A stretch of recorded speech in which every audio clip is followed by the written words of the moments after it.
this video, I wanted to talk about the area of a sector.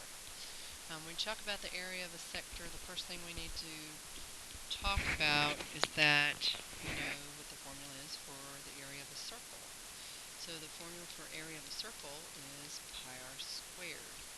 And this is the area for a circle. Um, Typical problems of that, if they wanted you to find the area of the circle, one of the little more challenging ones would be if they gave you the diameter.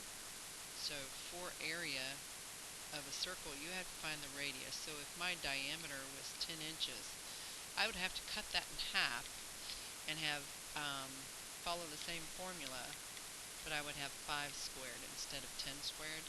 So the area of this circle would be 25 pi as an exact answer. Remember we talked about exact and rounding?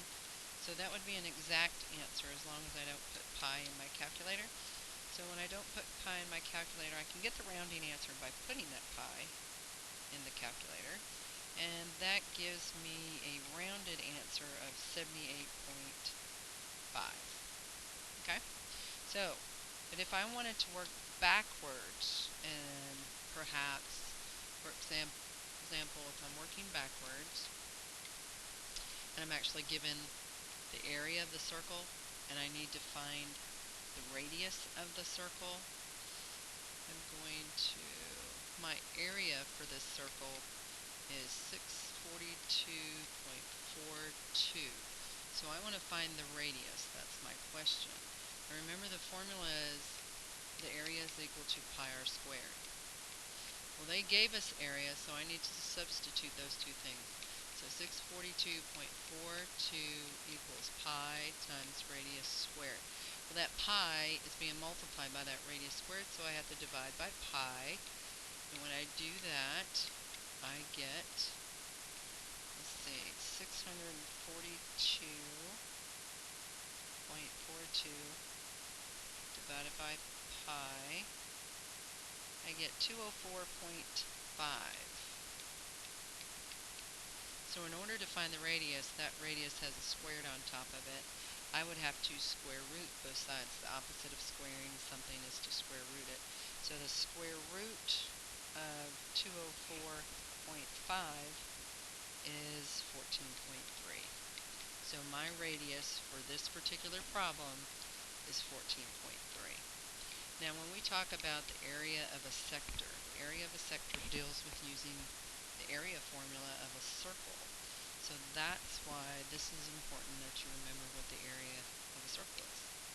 Alright, so if we jump right into an area of a sector, there was two ways we showed you the formulas in the class. You have the area of a sector divided by pi r squared, and that's equal to the measure of the arc over 360. That was one of the formulas that we used. The other one is if I just take this pi r squared off of the bottom and move it to the right hand side. So I could do that by just multiplying both sides by pi r squared, and I'd have a formula that looked like this.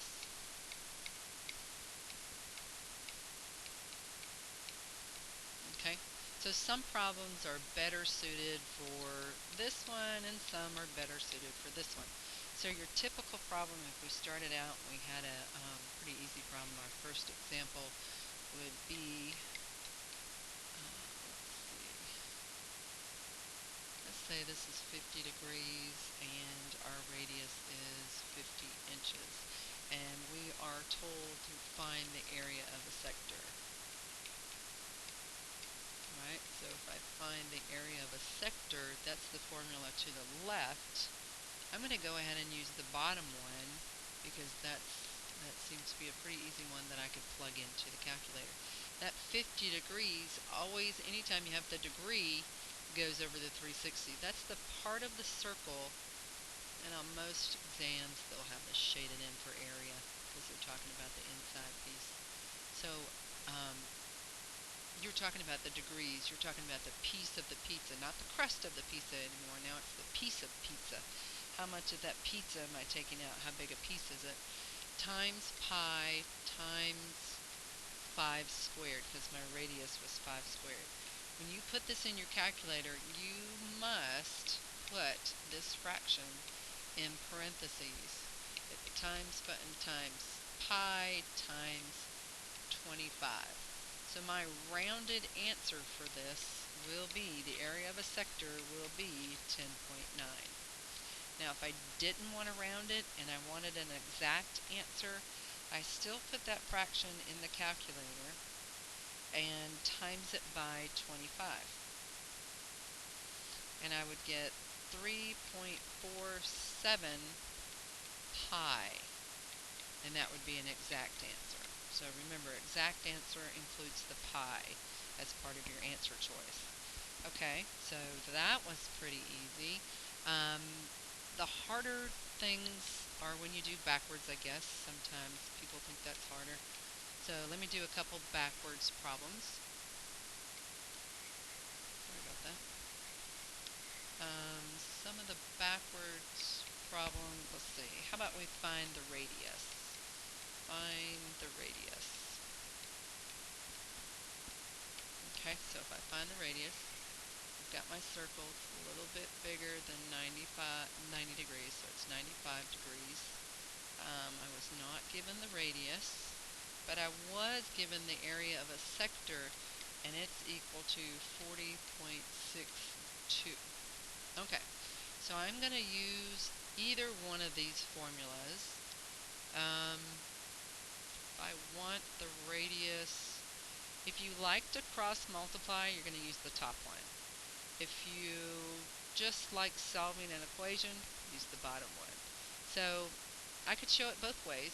If I show it both ways, the top one where we cross multiply, you've got 40.62 over pi r squared is equal to 95 degrees over 360. So when I say cross multiply, that's going to be 40.62 times 360 is equal to 95 times pi r squared. Okay, so I can simplify that. When I simplified 40.62 times 360, I get 14,623.20. On the right hand side, I just have 95 pi r squared. There's nothing I can really do. I could put 95 pi in my calculator, so if I put 95 times pi in my calculator, I actually get, and I rewrite it,